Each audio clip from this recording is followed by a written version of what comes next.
This beginning concept for tonight's conversation was inspired by Cullen Washington Jr.'s ongoing interest and inspiration by the ancient Agora, a subject of many of his works. Ladies and gentlemen, Cullen Washington Jr. Being abroad for an extended period of time broadens one's concept of non-linear thinking. I've always been interested in humanity. And humanity started off with my own humanity in terms of self-identification. Gradually, these ideas of identity became limiting for me. And then gradually, I went into pure abstraction. Here, I'm just thinking about how the Agora, or the city square, or the assembly, or this place of speech is the nexus of humanity. The metaphors for those things became material. So that's painting, printmaking, and drawing, all existing on the same plane. It's flattened as the grid. So coming here, the influence, first and foremost, has been architecture. This repetition of form in the grid is everywhere on the sidewalks. And then cardboard, the things we take for granted. And so I started to think about cardboard and seeing people late at night get the cardboard and recycle it and sell it. And so this idea of economy and things that were once not valuable now become valuable again. And so I synthesized those two things, this idea of the repetition of form and the fluting that's evident in the Corinthian and Doric and Ionic columns, as well as it is in the contemporary space of Athens on the sidewalks. So this is my plate, which is a piece of cardboard with another piece of cardboard put on top. When they're inked, they become transformative. So these are collagraphs that are made by hand that are made from the cardboard pieces that you just saw.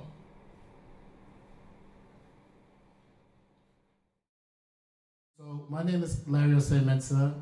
I've worked as an independent curator for the last 10, 11 years.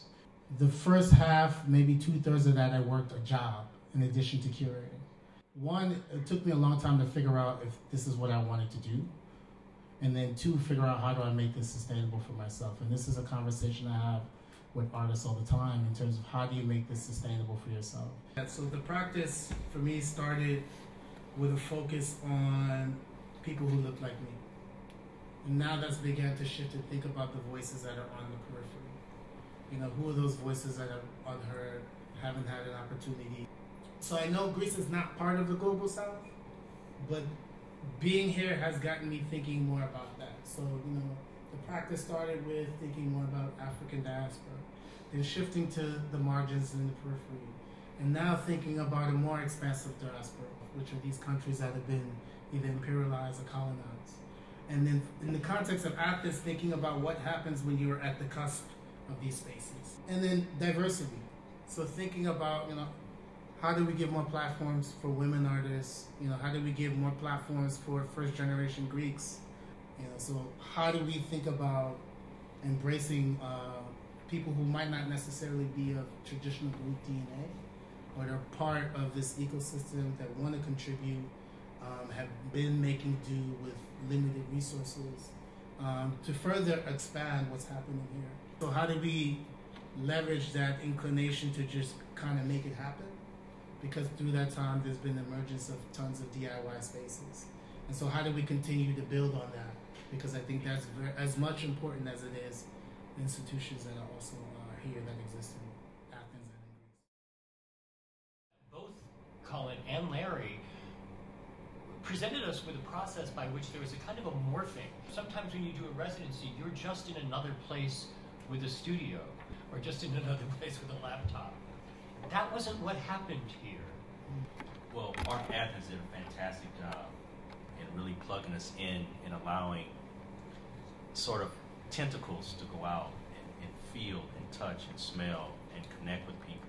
Be in the moment and have an experience and then metabolize it, as opposed to it being result-oriented. It's more process and experience-oriented.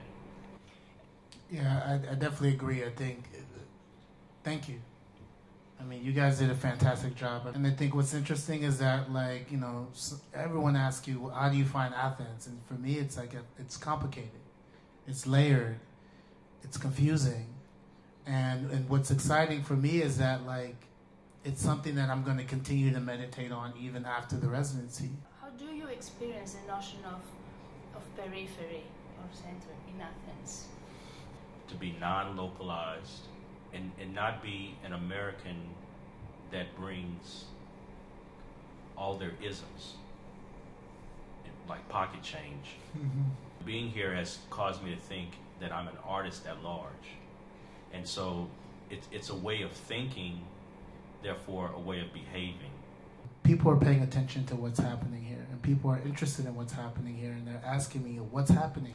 That tells me that there's something beginning to germinate, right? And so for me, I'm interested in, like, how do we as a community, water that? That's what's exciting, is that we can shape the narrative how we see fit. And I think there's an opportunity to, as Greeks have historically done, offer a new blueprint. Something I really appreciate about the pilot program is that you didn't just bring in a couple of artists. It's extremely forward-thinking to bring in a curator, especially in a situation where what we're talking about is a little bit of a breakdown of isms, of genres, and in a way of professional identities too. This is a way of stirring something into a given cultural context where both parties are dynamically changed. We already know how Cullen and Larry are changed. We don't yet know how Athens has been changed, but I think that's the promise of moving forward with ARCAthens.